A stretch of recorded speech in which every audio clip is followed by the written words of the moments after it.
Well, good afternoon, folks. And here we are with a great opportunity for you to sneak out of whatever it is you were doing before and enjoy yourself a little bit. We're going to get a sneak preview of what's going to happen at Stage AE tonight because Boley, the Pixies, and Franz Ferdinand are all going to be at Stage AE, which means no sleeping on the lawn tonight.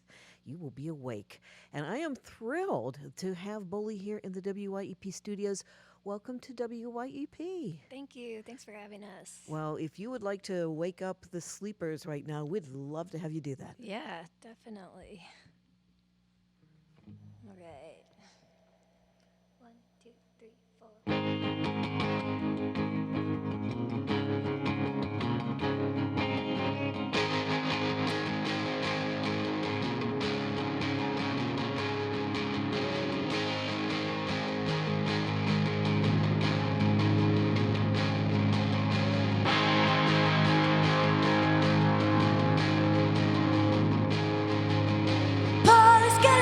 Station talk to you. You could pay $100 for more bad news. I've been ready to leave, but it's hard to go. If it ain't the right choice, I don't wanna know it. I can see the city from 1,000 miles. It doesn't ring the same when I go down, 'cause everything's been good and shady. I wanna feel the way I used to.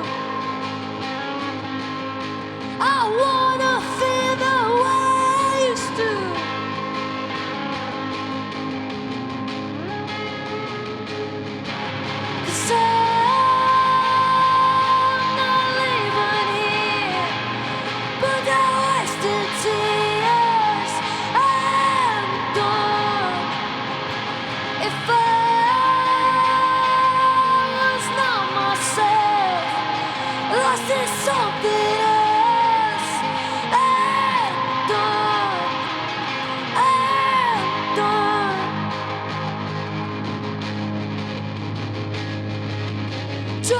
Chicago just to talk to you. Said you're in a bad way, got a lot to do, like following the orders that they give to you. Then everything froze for a minute or two, and I've been trying to rap, but I can't break through you. Everything for nothing was all I knew. Now everything for nothing is all I do. Yeah, everything for nothing, anything for you. Everything for nothing, anything for you.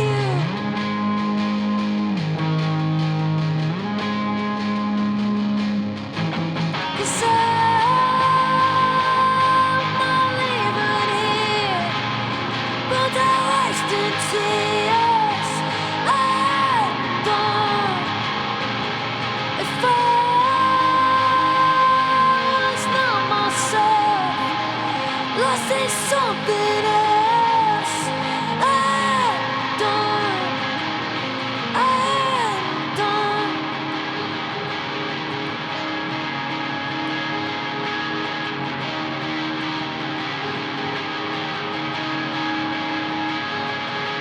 Being back reminds me when I was happy with myself, and then every memory sinking. I'll never get up again. I'm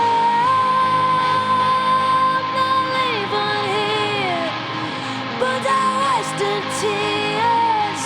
I'm done. If I was not myself, lost in something else, I'm done. I'm done.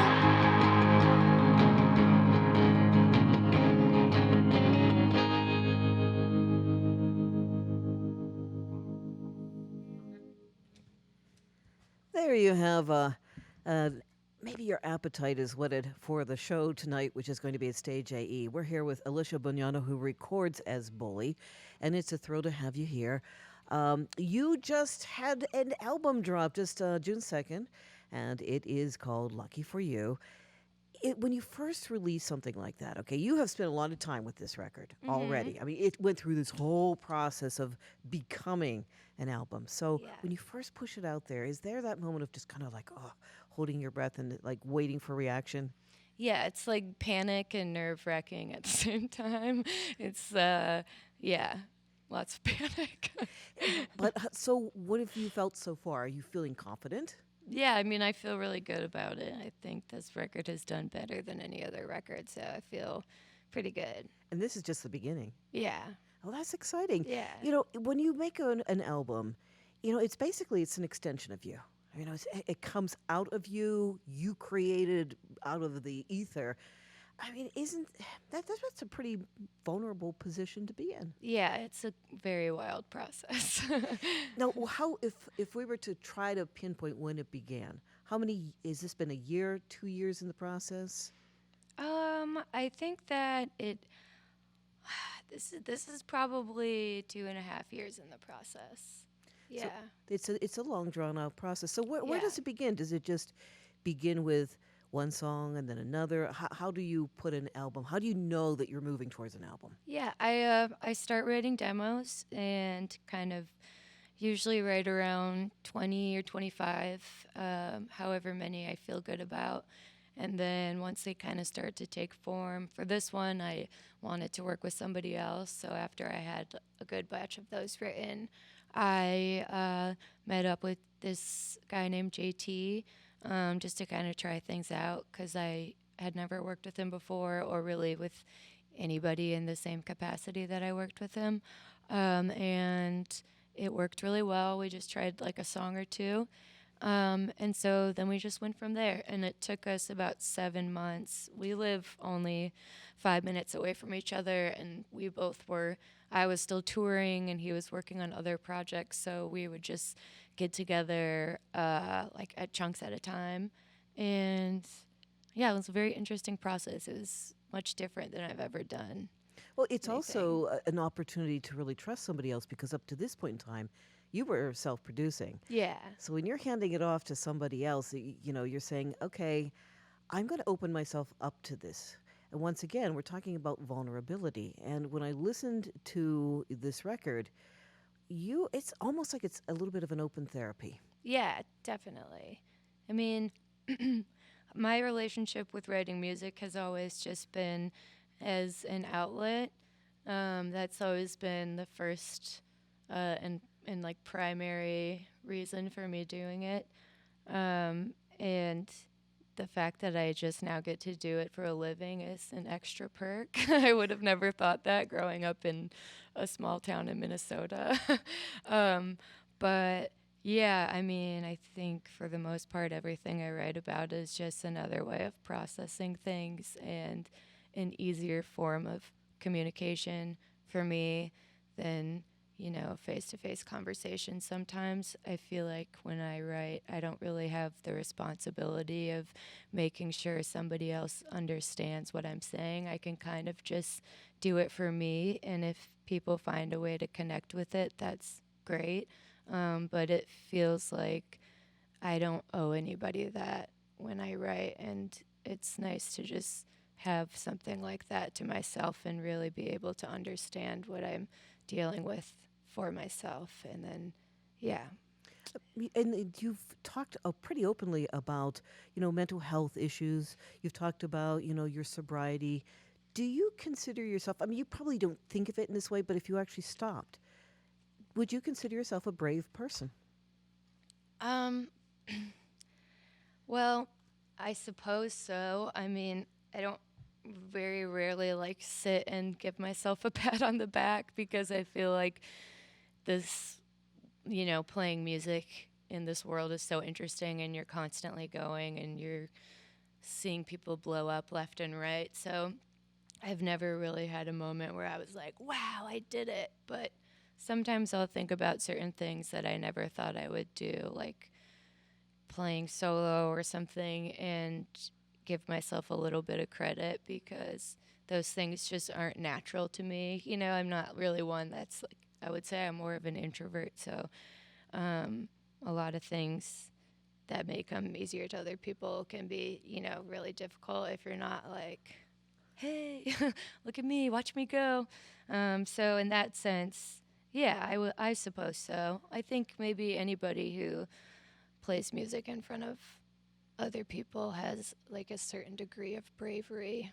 Well, it certainly is a way of pushing your boundaries. I mean, one of the ways to grow is to challenge yourself and say, okay, I'm just going to take a leap of faith here. I'm going to do something I haven't done before. And it seems like there's a lot of that happening on this record. Yeah, definitely. I mean, for me, when it comes to making music and the process of it, I don't really see much of a point of trying to recreate the same thing. It's all kind of about pushing myself in new ways and then seeing how I feel about it, whether or not it's right or wrong or good or bad. It's just all part of the experiment and like the bigger picture. And it's just more fulfilling for me to like push myself in ways I haven't before and then take a step back and really try and see how I felt about it or how it made me feel. That's exactly what I just said, but yeah. And do it in public. That's amazing. Well, if you just tuned in, this is Bully that we're talking to. There's a great new album, and I'm telling you, what I love about this record is that it rocks. Anybody who has some sort of stereotype out there about a young woman picking up a guitar, throw it out the window and put your Bully record on. It's called Lucky for You. Stage AE tonight. Would you play a couple more tunes for us, please? Yeah, of course.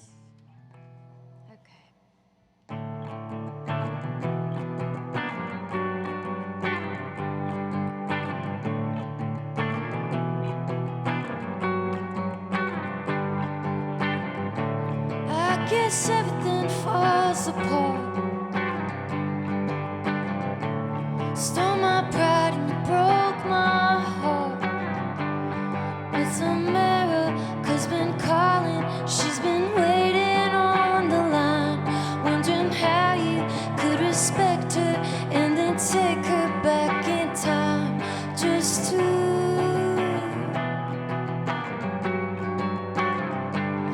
break news.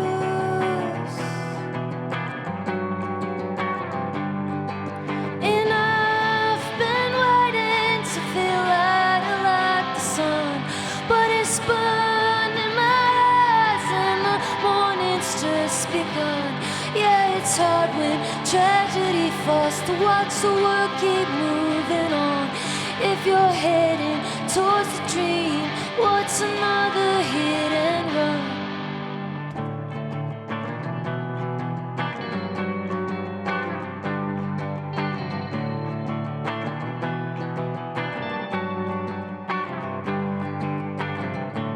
I guess everything falls apart.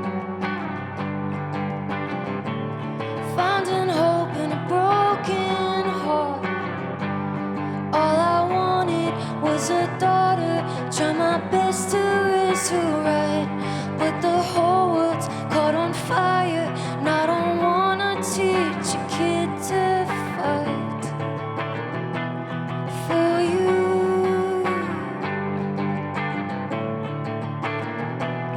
For me too. And I've been waiting to feel lighter like the sun, but it's burning my eyes and the morning's just begun. Yeah, it's hard when tragedy falls to watch the world keep moving on.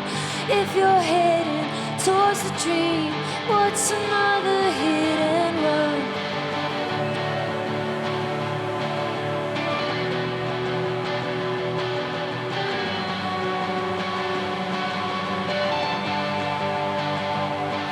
For you,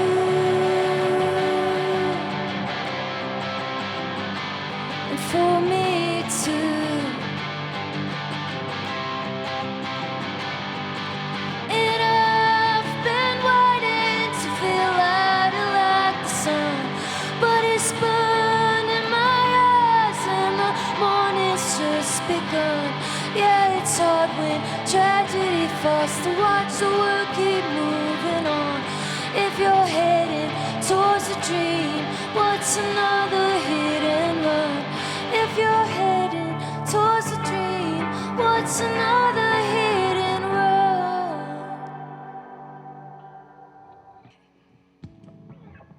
1, 2, 3, 4.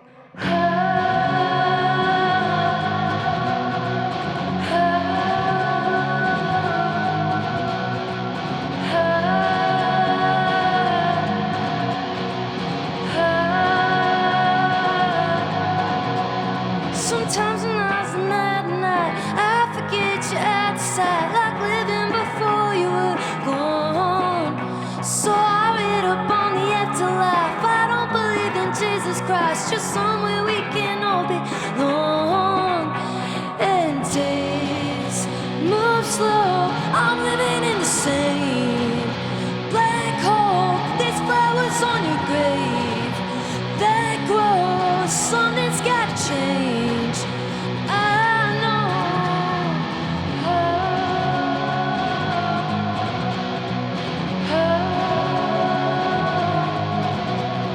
And I'm stuck somewhere in between your death and my lucid dream. I'm no help lately, I know. But I'm tired of trying to prove my worth to be accepted on this earth.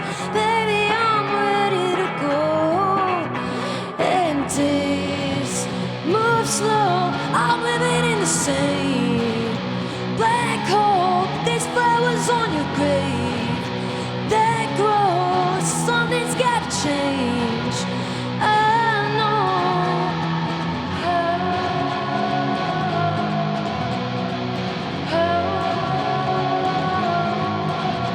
And days move slow, I'm living in the same black hole. But there's flowers on your grave that grow. Something's gotta change. I know.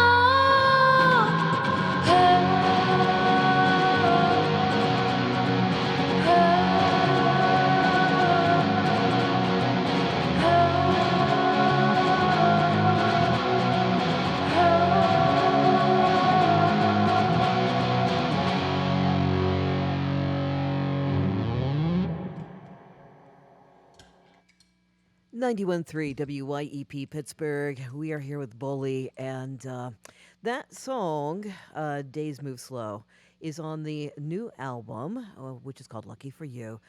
And Alicia, I have to say that I consider that to be a love song. Yeah. So, Yeah, me too. because, well, it's about somebody really, really special. I want you to tell me about Mezzy. Yeah, Messi was my best friend in the entire world. When I was little, I was obsessed with dogs in a very strange way. Like, I had posters of them all over my room, and I had a lot of siblings, so getting a dog just wasn't really in the cards. And yeah, so immediately, as soon as I moved out of the dorms and got my own place, the first thing I did was got Mezzy. And yeah, it was just her and I for 13 years. She did everything with me. She would tour with me. She would record with me. She would travel with me.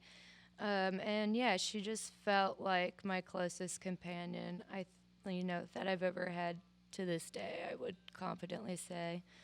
And kind of just taught me to love in a whole new way as far as unconditional love goes, and feeling accepted and not judged and protected and even empowered. And so yeah, when she passed away, I was dreading writing because I had only ever written with her right next to me since I started Bully. And after a few weeks, I pushed myself to do it because I had started the record process. I was only a song in. And that song, Days Move Slow, and actually the next song I'm about to play, I sat down and wrote in like 2 hours. And then they made it on the record. I honestly think that, you can say that you're in love with a dog. I mean, I certainly have felt that way. Absolutely, yeah. Because it's Definitely. just such an intense relationship. Yeah, yeah. And if anybody gets a hold of the physical copy of this release, there's this really, really beautiful photograph of you with Mezzy.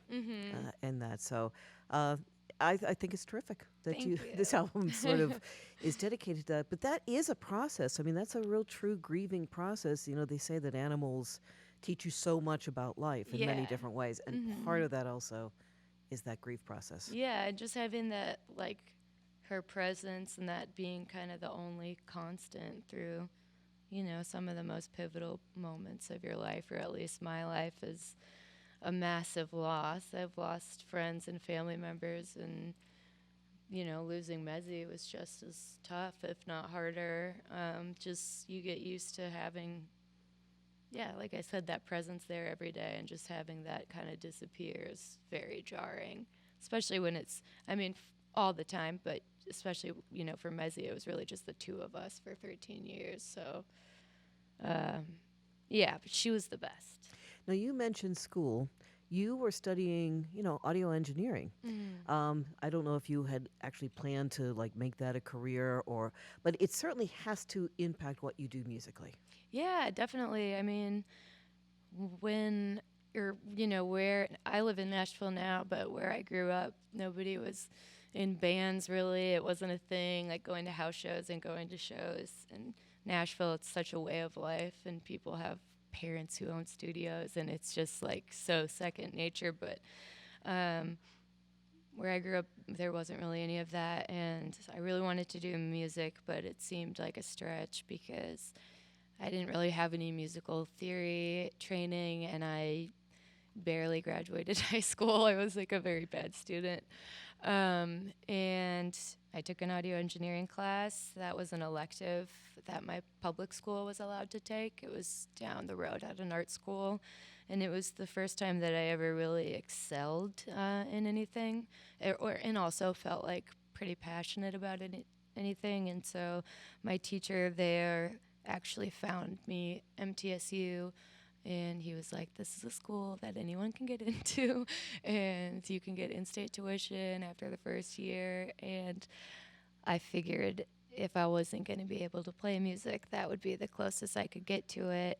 And if I wanted to play music, if I knew how to record myself, I would have no excuses to not try. And so I studied audio engineering, and yeah, I feel like that's always kind of been my mentality, is just do it yourself, because I just don't want to count on anybody to have to do something for me. When I listen to your music, two major things: guitar, voice. Mm-hmm. I want you to talk about finding the balance for those two things. Yeah, well, I'm still working out the balance for stuff like this, doing stripped down stuff, because it's so catered to a live set. But when I figure out tones or think about how I want to go sonically, my guitar tone is equally as important to me as the lyrics or the vocal melody, because I always want it to represent whatever emotion I'm feeling. And sometimes the contrast between really thick, heavy guitars and a super light, soft vocal, to me, it's just, that kind of stuff is really fun and entertaining. And I don't know, I just think it's a little bit funny. So I like doing that. And yeah, I mean, I'll even write with distortion. The first time I picked up guitar was, or at least electric guitar, was when I was in college, and my roommates had all their guitars laying around, and I borrowed one of their guitars and ordered a $30 delay pedal and distortion and plugged it in, and I was like, oh, all of a sudden I can play guitar, because it's just so much fun. It's so loud and noisy and affected. So those pedals were really what I think inspired me / gave me motivation to really think, oh, I can do something with this instrument. So they've been there since the start. And yeah, to this day, I'll write with distortion cranked up if it feels appropriate for the song. And if it doesn't, then I won't. But finding those tones is just as important to me as everything else. Well, Alicia, or /Bully, it sounds to me like you have continued to pave your way. It's like you're doing it as you move forward. So congratulations on the new record. Thank you. Stage AE tonight. Oh, by the way, the new album is called Lucky for You. One more tune, please. Yes, yeah, of course.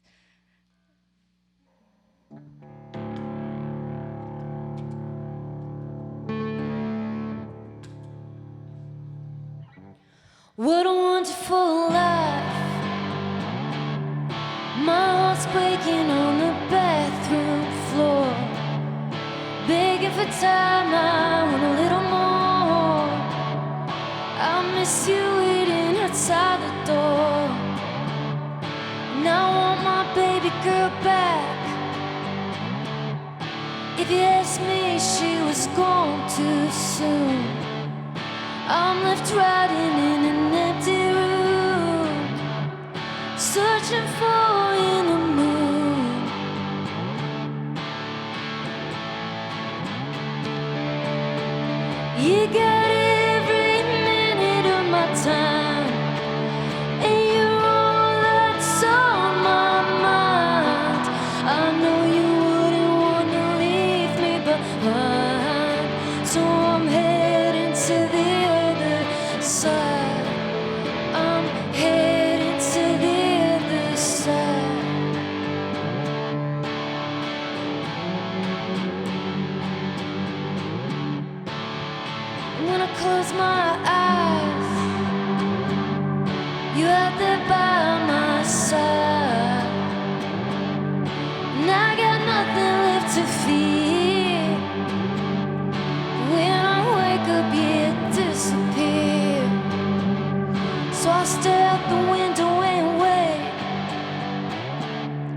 Trying my best to believe in fate,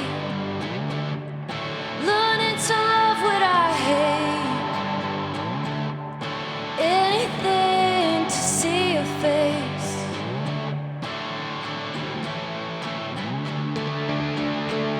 You got every minute of my time, and you're all that's on my mind. I know you wouldn't want to leave me behind, so I'm heading to the other side. I'm heading to the other side.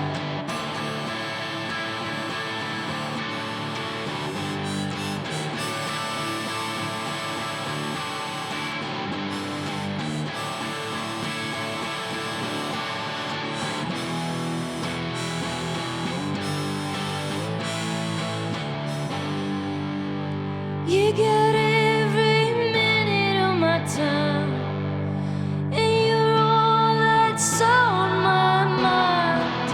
I know you wouldn't want to leave me behind, so I'm heading to the other side. What a wonderful life.